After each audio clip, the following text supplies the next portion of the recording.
How the Brain Heals After Loss and Grief. Brain Blue Heart. Intro. The Hook. Midnight to 0:30. Have you ever wondered why losing someone you love can feel like physical pain? Why your chest feels heavy? Why memories suddenly flood your mind? Why even simple tasks become exhausting? What if I told you that grief doesn't just affect your emotions, it actually changes your brain? Scientists have discovered that grief can reshape the way the brain processes memories, emotions, stress, and even physical pain. But here's the incredible part. The human brain is designed to heal. Today, we're exploring the fascinating science behind grief, what happens inside your brain after a loss, and how healing slowly begins, even when it feels impossible. Stay with us, because understanding what's happening inside your mind may completely change the way you view grief and recovery. What is grief really? 0:30 to 2 o'clock. Most people think grief is simply sadness. But grief is much more than that. Grief is the natural response to losing someone or something important. It can occur after the death of a loved one, the end of a relationship, losing a pet, losing a job, or experiencing a major life change. The brain interprets significant loss as a disruption to the world it has learned and predicted. Imagine waking up every day expecting someone to be there, your spouse, parent, friend, or child. Your brain has built thousands of neural pathways around that person's presence. When they are suddenly gone, your brain struggles to update its internal map of reality. This is one reason grief can feel so overwhelming. Have you ever caught yourself reaching for your phone to call someone who's no longer here? That's your brain still trying to adjust. What happens inside the brain during grief? 2 to 5 o'clock. Let's look at the science. When we lose someone important, several regions of the brain become highly active. The amygdala. The amygdala acts like the brain's alarm system.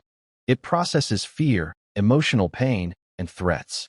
During grief, the amygdala often becomes overactive, making emotions feel intense and difficult to control.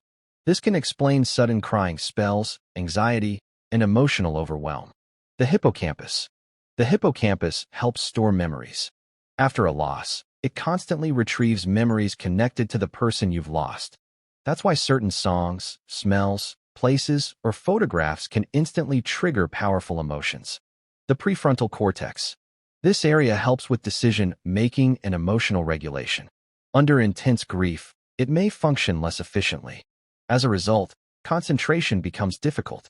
Many grieving people describe feeling mentally foggy or forgetful. Can you relate to that experience? The reward system. Perhaps the most surprising discovery is that the brain's reward centers remain connected to the loved one. The brain continues searching for them because it has learned that their presence brought comfort and emotional reward. This helps explain why grief can feel like withdrawal from an addiction. The brain is searching for someone it can no longer find. Why grief can cause physical symptoms. 5 to 6:30. Many people are surprised by the physical effects of grief. But grief isn't only emotional. It affects the entire body. Common symptoms include fatigue, headaches, muscle tension, changes in appetite, digestive problems, sleep difficulties, chest tightness, increased heart rate. In some cases, intense grief can even contribute to a condition known as broken heart syndrome. This temporary condition can mimic symptoms of a heart attack. The connection between the brain and heart is stronger than many people realize. So if grief feels physical, that's because it often is. Your body and brain are working through an enormous emotional challenge. The stages of healing. What science shows. 6:30 to 9 o'clock. Many people have heard about the 5 stages of grief.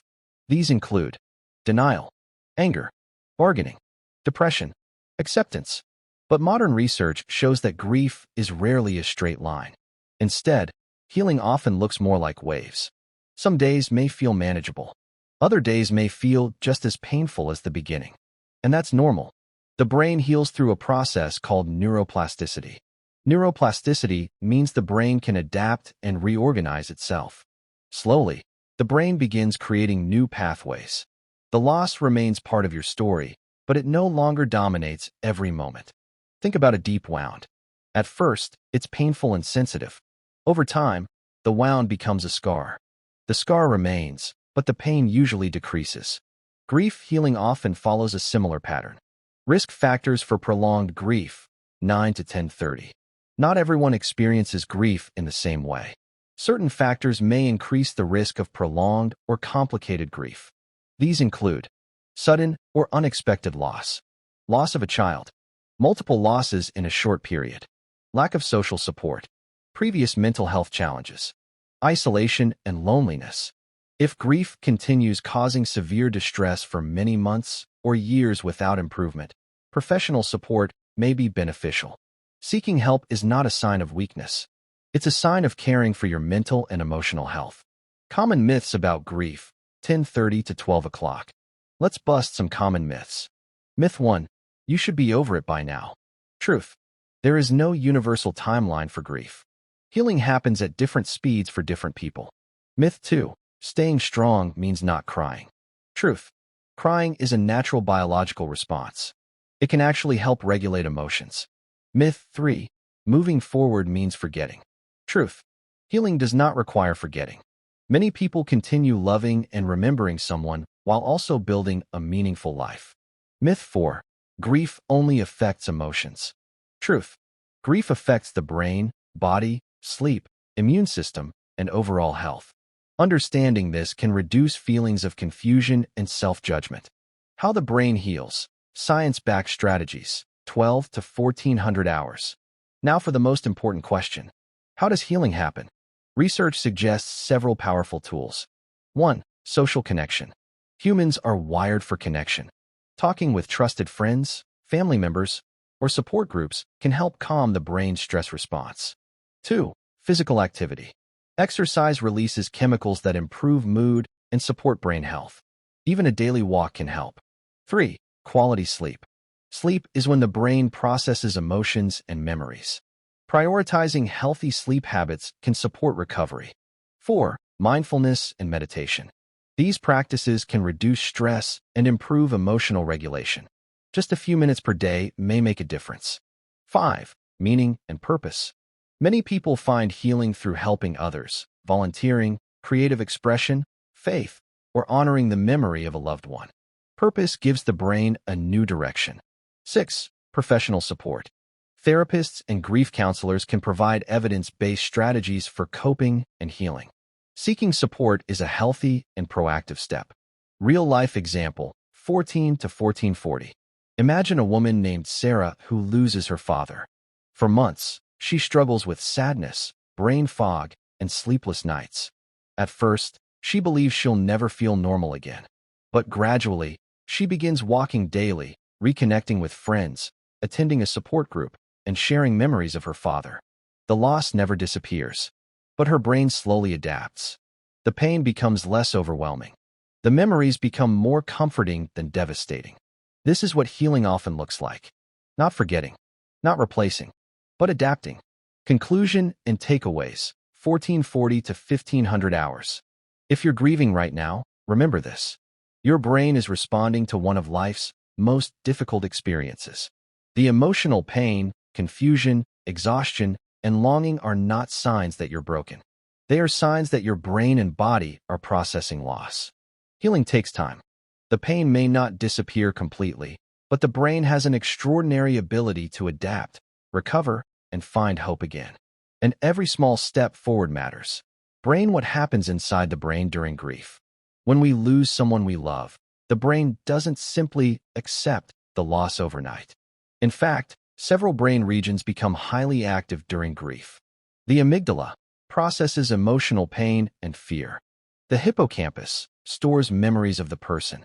The prefrontal cortex helps us understand and adapt to reality.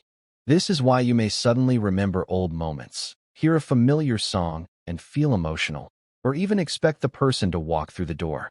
Your brain is slowly learning a new reality. Broken heart, why grief can feel physical. Many people are surprised that grief can cause physical symptoms. You may experience chest tightness, fatigue, headaches, loss of appetite, difficulty sleeping, body aches, brain fog. This happens because emotional pain activates many of the same brain pathways involved in physical pain. Your body and brain are deeply connected. Seedling how the brain begins to heal. The good news is that the brain is incredibly adaptable.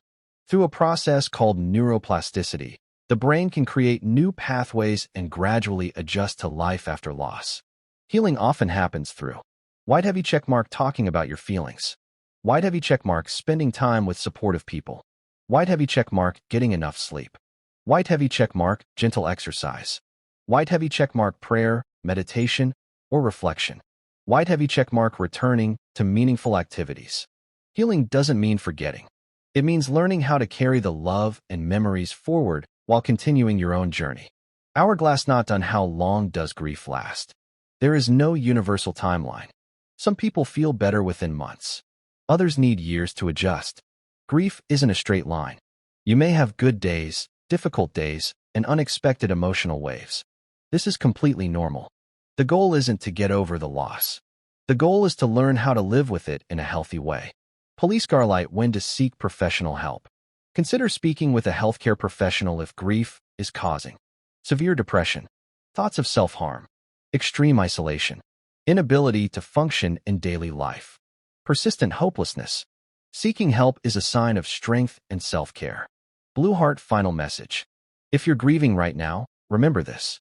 Your pain is real. Your feelings are valid. And healing is possible.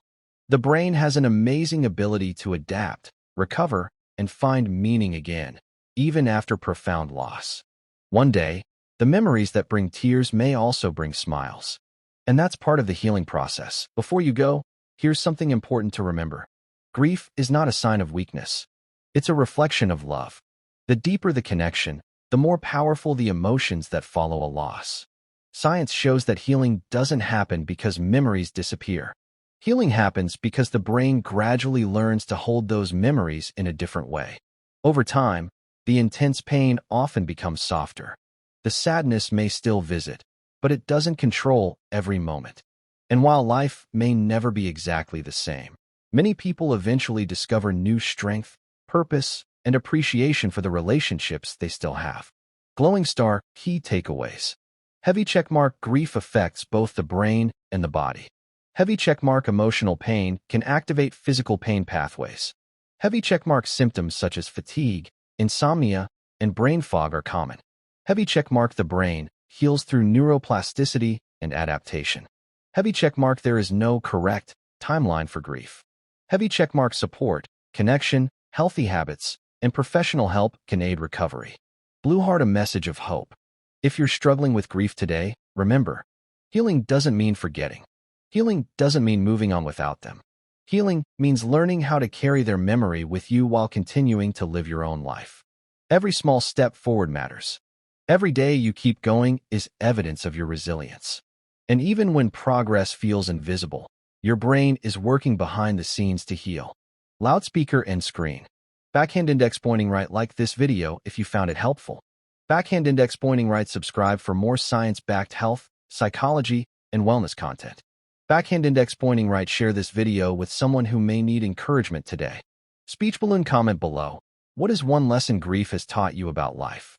Thank you for watching. Take care of your mind, protect your health, and be kind to yourself. Brain Blue Heart see you in the next video.